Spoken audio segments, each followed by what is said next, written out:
Bonjour à tous, je passe la parole à Michael Carnez, vice-président du Conseil général en charge du développement économique. Merci Jean, c'est une entrée matière rapide. Vous remercier tout d'abord d'avoir répondu à notre invitation. 50 ans de passion ici pour le nautisme, 20 ans de passion finistérienne, puisque ça fait quand même une vingtaine d'années que le Finistère est ici présent, et vous me direz, pour le premier département maritime de France, c'est quand même le moins que l'on puisse faire.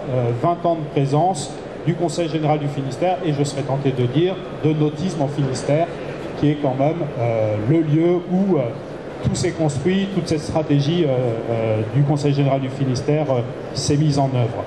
Vous dire l'importance que cela a pour nous, vous dire en quelques mots quelle est la politique du Conseil général du Finistère et comment on entend continuer à soutenir cette filière qui a connu, nous en parlions tout à l'heure, quelques vicissitudes et difficultés, et ce n'est pas terminé. On se disait malheureusement que le salon nautique avait dû renoncer à 2 de ses halls, c'est que donc cette filière est en difficulté.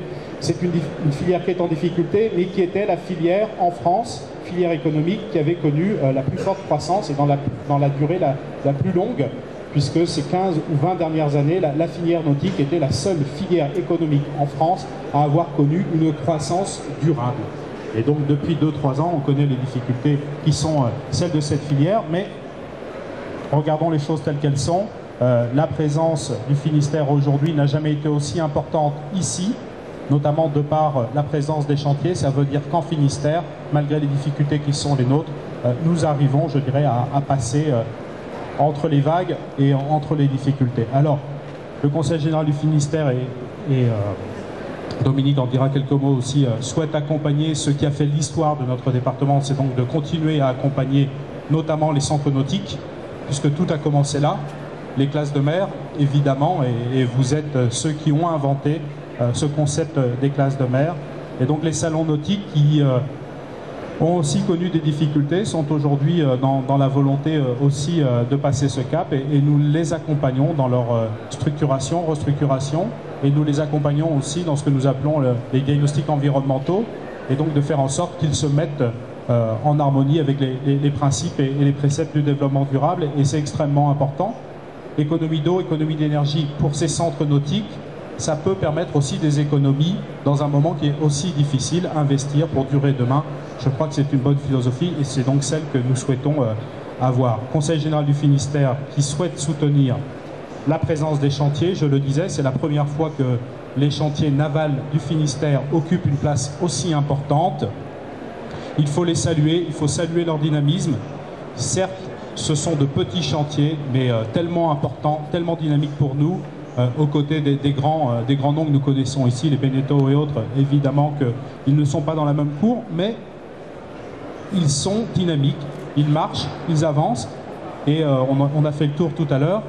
Ils continuent je dirais, à œuvrer, et je crois que les commandes sont au rendez-vous. Ça veut dire que les produits qu'ils conçoivent, qu'ils inventent, qu'ils créent, parce qu'il y a de la création, il y a de l'innovation tous les jours, sont de produits de niche, certes, mais extrêmement adaptés à toutes les demandes. Et je crois que c'est ça qui fait notre force en Finistère, c'est que nous sommes en mesure de répondre à toutes les demandes, du bateau de grande croisière, du bateau de course, puisque nous étions tout à l'heure sur le chantier structure. Un mot d'ailleurs de solidarité pour eux, puisqu'ils ont connu la semaine passée une grande difficulté, puisque un de leurs hangars chantiers a été détruit par le feu, et donc nous sommes solidaires et nous sommes à leur côté, mais c'est vrai que ce chantier est un chantier exceptionnel, et la route du Rhum est encore venue saluer leur pogo, et la deuxième place, notamment de Nicolas Troussel, finistérien aussi.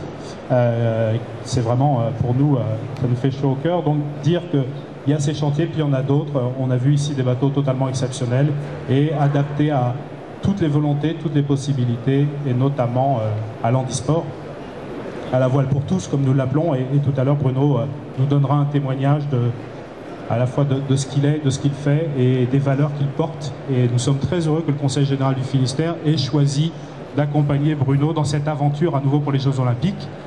Il y a eu 2008 et une médaille d'argent. Il y aura Londres, et merde, merde, nous voulons l'avoir et nous le soutenons et nous l'accompagnons, et et je tiens à le remercier pour tout ce qu'il fait, et notamment pour toute la sensibilisation qu'il peut faire auprès des collégiens de ce département, puisqu'il y a des initiatives de cette nature. Les centres nautiques, les chantiers navals, les ports de plaisance. Je salue ici le secrétaire général de l'association des ports de plaisance de Bretagne, Jean-Michel Guénier. Sa collaboratrice est là aussi. J'en dirai quelques mots aussi. La volonté du Conseil général du Finistère est quand même aussi d'accompagner le développement des ports de plaisance. Nous le faisons là aussi dans le respect du développement durable, avec une analyse que nous souhaitons la plus juste possible, c'est-à-dire à l'échelle des bassins de navigation. Je crois qu'aujourd'hui, le message que je peux faire passer aussi, c'est de dire qu'au moment où les collectivités publiques connaissent parfois des difficultés ou des contraintes financières, cette analyse par bassin de navigation peut aussi nous permettre de rationaliser les investissements et les équipements. Et que les investissements qui sont des investissements extrêmement coûteux doivent retrouver, je dirais, une certaine sérénité, rationalité et un équilibre économique. Et donc travailler à l'échelle des bassins de navigation, ça peut permettre l'équilibre économique de ces infrastructures lourdes qui sont importantes. Donc nous allons soutenir le développement évidemment du port de Roscoff, avec le développement du port de plaisance de Roscoff, c'est plus de 4 millions d'euros pour le Conseil général du Finistère. Le projet global à Roscoff, c'est 50 millions d'euros, port de plaisance, port de pêche, port de commerce compris. Et puis pour le Conseil général du Finistère, c'est d'accompagner un certain nombre de réflexions, d'évolutions. La pêche est une de nos forces, mais aujourd'hui, force est de constater que si la pêche reste une de nos forces et qu'il faut la conforter, il y a aussi des reculs. Il faut regarder ces reculs et ces mutations de matière positive. Il y a des possibilités qui s'offrent, il y a des pans d'eau qu'il faut occuper, il y a des terre-pleins qu'il faut occuper, et je crois que le nautisme, la plaisance et la filière a tout à y gagner, non pas en opposition avec la filière pêche, pas du tout, mais en complémentarité et en force économique pour notre département. Et donc on est en réflexion en ce moment sur le port de Concarneau, dont j'assure la présidence du conseil portuaire. Il y a là, à mon avis, de quoi mobiliser nos forces sur Concarneau.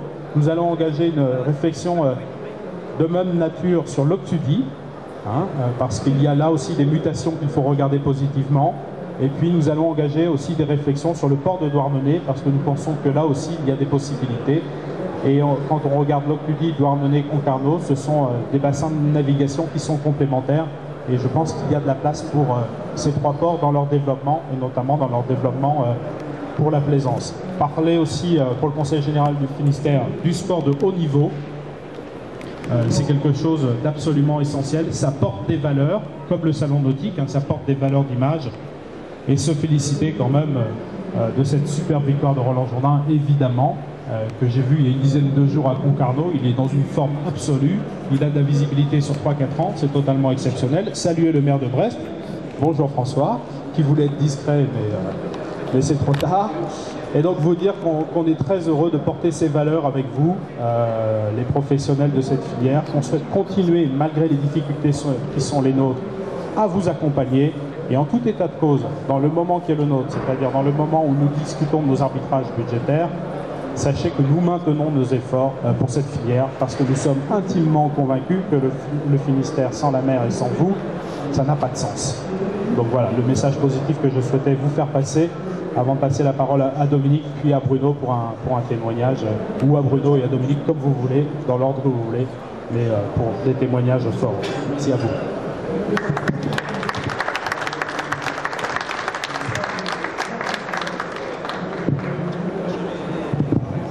Bien, bonjour à tous.